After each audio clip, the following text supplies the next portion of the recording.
जी जात पात कोई मायने नहीं रखती, सब एक ही मिट्टी के पुतले हैं। बिल्कुल सही बात है। ये कहना तो बहुत आसान है।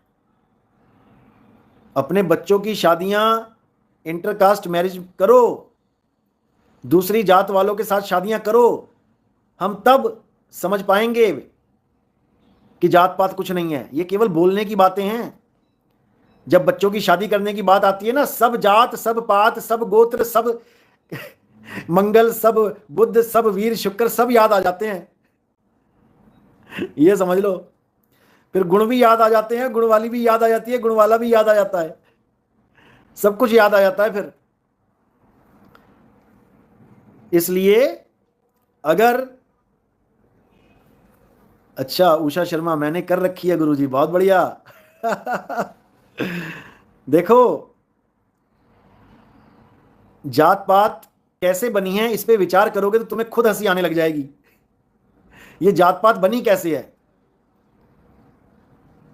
खुद हंसी आने लग जाएगी। सबसे पहले तो इस दुनिया को बनाने वाला देख लो, उसकी क्या जात है, कौन सी जात का है भाई वो। जब उसकी कोई जात नहीं है तो हमारी जात कहां से आ गई। नहीं उषा जी, मैं आपकी बात नहीं कर रहा हूं, मैं वैसे जनरल बात कर रहा हूं कि बहुत से लोग कहते हैं, कबीरपंथी भी, कि कुछ नहीं रखा जात पात में, कुछ नहीं रखा, लेकिन जब बच्चों की शादी करने की बात आती है ना, तो सब कुछ दिखाई देने लग जाता है। मैं जनरल बात कर रहा हूं, मैं आपको नहीं बोल रहा हूं। जात पात कैसे बनी है, जो काम जिसने शुरू कर दिया उसी के आधार पे जात और पात बन गई।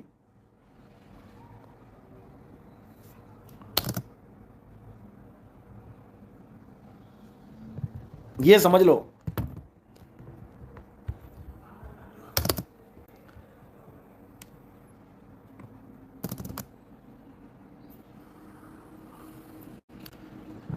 तो जात पात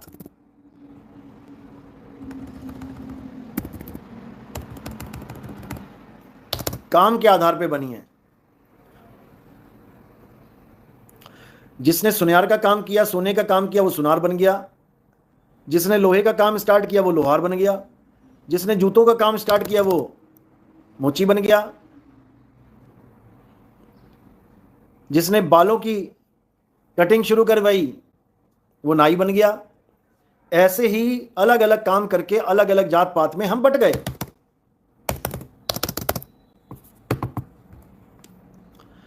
लेकिन परमात्मा की कोई जात पात नहीं। परमात्मा के बच्चों की जात पात कहां से आएगी। कोई बता दे परमात्मा कौन सी जात का था। तो ये सब फालतू की बातें हैं। और जो लोग छुआछूत को बहुत ज्यादा मानते हैं कि जी ये नीच जात का है, हम तो इसके हाथ से पानी नहीं पिएंगे, राजस्थान में ज्यादा होता है ये,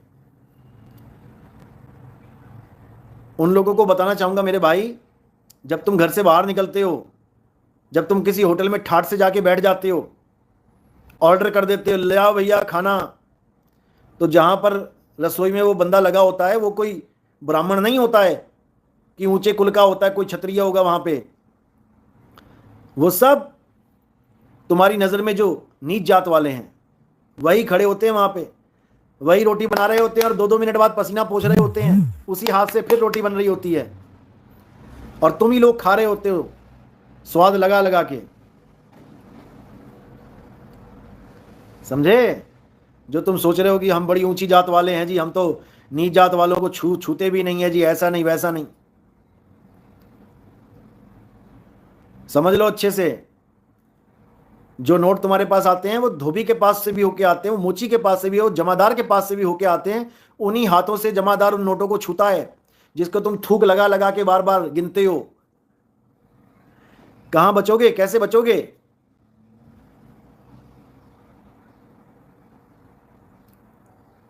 तो इन जात पात से बिल्कुल दूर हो जाओ। भक्ति करे कोई सूरमा, जात वर्ण कुल खोए।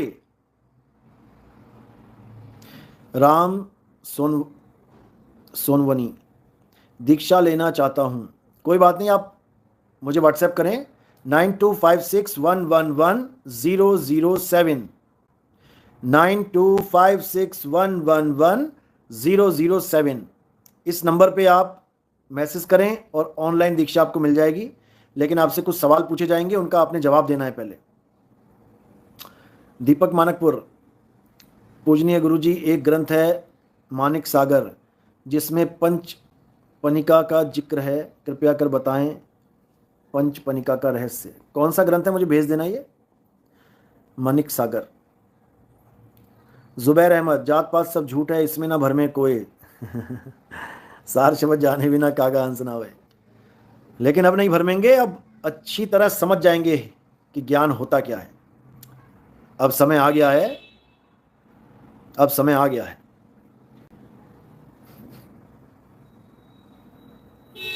जाति नहीं जगदीश की तो औरन की क्या होए। बिल्कुल सही।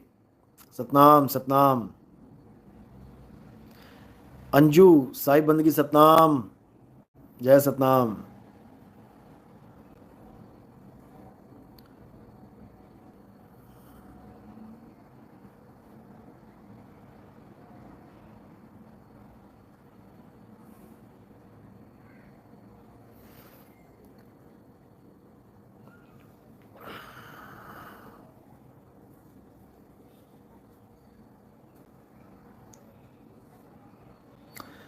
बिल्कुल। जात ना पूछो साधु की, पूछ लीजिए ज्ञान। मोल करो तलवार का, पड़ी रहने दो म्यान। लेकिन आज के समय में क्या हो रहा है, जो ब्राह्मण गुरु बैठा हुआ है वो क्या बता रहा है लोगों को, गुरु तो ब्राह्मण ही होना चाहिए, और कोई और किसी जात का गुरु नहीं होना चाहिए। बताओ, इतना बुरा हाल हो चुका है कि गुरु तो ब्राह्मण ही होना चाहिए। एक तो कह रहा था कि गुरु ब्राह्मण ही होता है और कोई होता ही नहीं है, चाहे वो कितना ही पापी क्यों ना हो, चाहे उसमें कितने ही अवगुण क्यों ना हो, लेकिन वो ब्राह्मण कुल का है, इतना बहुत है, उसी को गुरु धारण करें। ये हाल है, ये हाल है। ज्ञान होए ना होए, मुक्ति होए ना होए, 84 में जाए, कोई फर्क नहीं पड़ता, ब्राह्मण है, बात खत्म।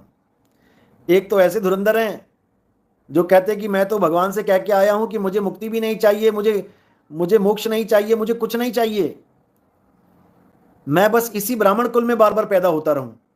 बताओ।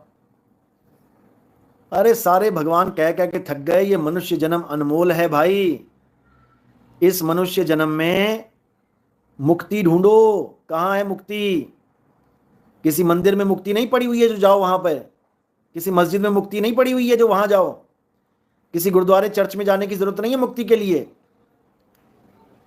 कहां जाना है? अध्याय 4 34वां श्लोक। हे अर्जुन, अगर तुम सत्य को प्राप्त करना चाहते हो तो ऐसी गुरु की शरण में जाओ जिसने सत्य को अर्थात आत्मा को जान लिया है। वही तुम्हें तुम्हारी आत्मा का ज्ञान करवा सकता है, उसी आत्मा में परमात्मा का वास है। हे अर्जुन, आत्मा का ज्ञान हो जाना परमात्मा का ज्ञान हो जाना है। आत्मा और परमात्मा में कोई भेद नहीं है, लेकिन कुछ मूर्ख लोग आत्मा को जीव आत्मा समझ बैठते हैं कि आत्मा और जीव एक ही बात है। अरे भाई, अगर आत्मा और जीव एक बात होती तो जीव के साथ आत्मा लगाने की जरूरत ही क्या है? अकेला जीव कहने पर ही पता लग जाना चाहिए था कि आत्मा है, लेकिन फिर भी लगाया जाता है जीव आत्मा, परम आत्मा। अब आत्मा के साथ परम क्यों लगाया गया? आत्मा और परमात्मा में जो लोग भेद बताते हैं वो असल में जानते ही नहीं कि आत्मा और परमात्मा एक है। जीव है भटका हुआ, आत्मा नहीं भटकी हुई है। इसी को संतों ने बोला, आत्मा सो परमात्मा, नहीं कबीर नहीं धर्मदास, अक्षर एक सब घट ही निवास, वाही सो सतपुरुष कहिए, आदि अंत अक्षर गह रहिए। कौन समझाए इनको? आत्मा अचल है और जीव चलायमान है, चलता है। कौन समझाए इन मूर्खों को?